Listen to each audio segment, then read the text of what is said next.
আজ না ঘুম থেকে উঠতে একটু দেরি হয়ে গেছিলো, সেজন্য উঠেই আগে রান্নাবান্নাটা সেরে নিয়েছিলাম। যা গরম পড়েছে, তাড়াতাড়ি রান্নাটা হয়ে থাকলে যেন একটু স্বস্তি।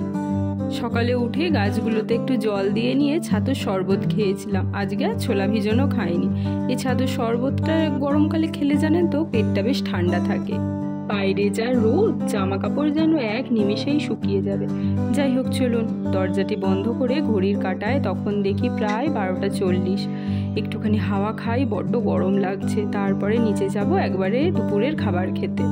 আজকে মা যেহেতু বাড়িতে নেই, তাই সমস্ত রান্না করে তারপরেই স্নান করেছিলাম, কারণ স্নান করার আগে রান্না করলে না ঘেমে নিয়ে একাকার কাণ্ড হয়।